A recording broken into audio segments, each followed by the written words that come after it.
We can find this intuition and discoveries in one of Leonardo's codes.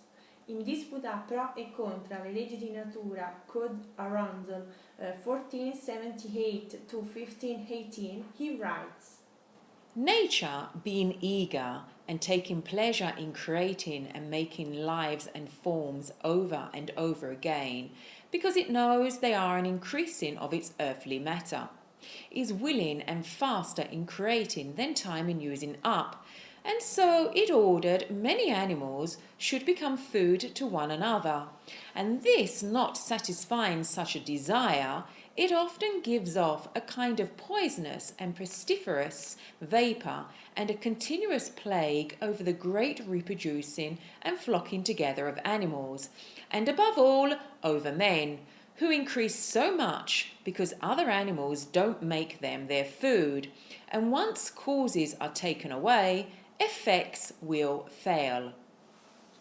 So, what do these words mean?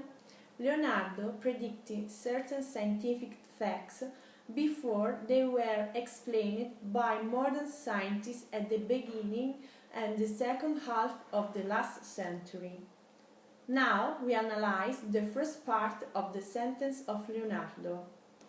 Nature, being eager and taking pleasure in creating and making lives and forms over and over again, because it knows they are an increasing of its earthly matter, is willing and faster in creating than time in using up.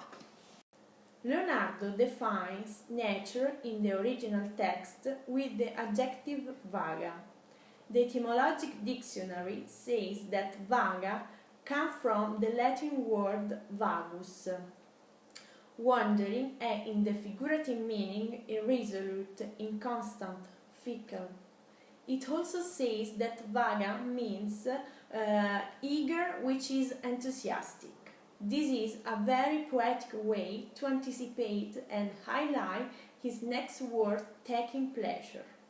Using the verbs knows and the adjective willing, Leonardo gives nature a life and intelligence that let us understand that for Leonardo da Vinci, God is nature itself with all its laws. All the elements of nature, including viruses, are parts of its intelligence. This is why we have given the text homonymous of the blog the title The Intelligent Virus. So, we have explained that for Leonardo, God is nature itself with all its laws. Now, let's examine the incredible meanings of the following sentence.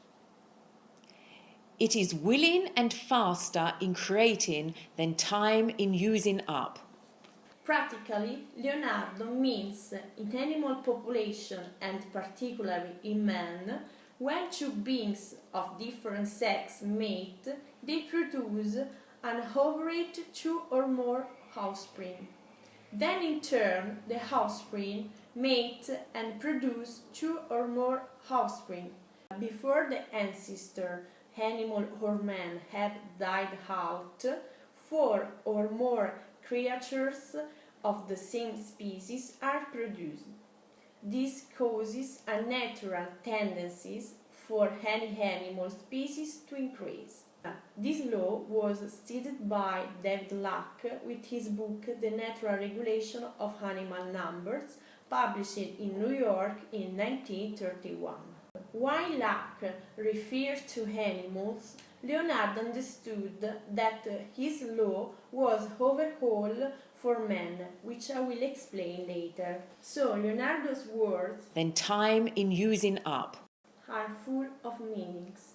One of these meanings is the anticipation of David Luck's discovery in 1931, where Luck states the birth rate in animals is superior to the mortality rate. Therefore, there is a natural tendency to have an increase in every animal species. Incredibly, many years before, in 1500, Leonardo had already understood his principle. However, he understood something more, that is applied not only to animals but also men.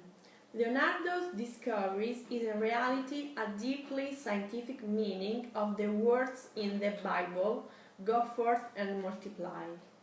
Now let's analyze the second part of Leonardo's sentence. And so it ordered many animals should become food to one another, and this not satisfying such a desire, it often gives off a kind of poisonous and pestiferous vapour, and a continuous plague over the great reproducing and flocking together of animals, and above all over men, who increase so much because other animals don't make them their food, and once causes are taken away, effects will fail.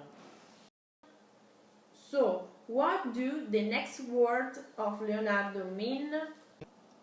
And so it ordered many animals should become food to one another. This means that nature, like a god, searched to avoid the overpopulation of animals and overhaul men by stipulating that they eat each other. Yet again, Leonardo anticipates another scientific law, the law of Volterra in 1926, which asserts a great correlation between the number of predators and the respective prey. But Leonardo had understood that there was a time when this law applied to men too. The regulation of the number of animal populations based on the predator and prey system of the Italian mathematician Volterra in 1926 isn't enough, particularly for men who increase a lot because other animals don't feed on them. So Leonardo had also understood the consequences for man of the disappearance of the great predators of the past. Some people believe that the great predators of the past had left a memory in the collective unconscious of men. For me, tales about the bad wolf which eats up Red Riding Hood and her grandmother, but after is killed by the hunter, are memories of the great predator which in the past ate men. Also, the big dinosaurs, represented in the shape of dragons, are a memory of the great predators of men.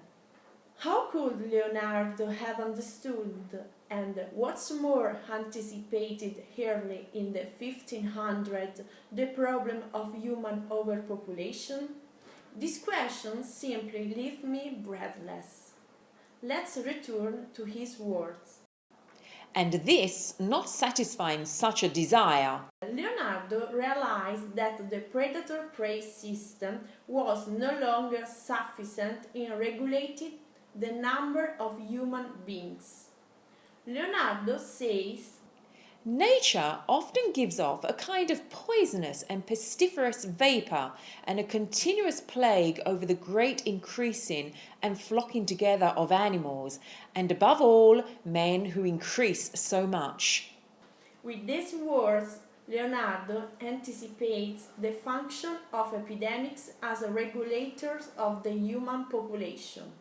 In the present time, scientists started speaking about the function of the epidemics as regulators of human population only in 1925, with Elton's work, Plagues and the Regulation of Number in the Wild Mammals. But only in 1993, the concept of an ecologic function of viruses and bacteria as a regulation of human population became something of universally accepted, with the main work Ecology and the Evolution of Host Virus Association published in Stephen Moore's famous book Emerging Viruses. What amazes me more is that when Leonardo wrote Disputa pro e contra le leggi di natura, nobody knew about the existence of bacteria and viruses. The theory of germs as a cause of infection disease was proposed by Girolamo Fracastoro only in 1546, and it took more than another 300 years before his theory was universally accepted. Finally, that phrase with which Leonardo explains the laws of nature. Because other animals don't make them their food, and once causes are taken away, effects will fail. Incredibly coincide with the basis of Buddhist philosophy religion, that is the cause and effect law. I conclude with a curiosity. This fact was also confirmed by Benvenuto Cellini. It was the King of France, Francis I, at whose court Leonardo spent the last year of his life, who originally expressed this fact to Cellini.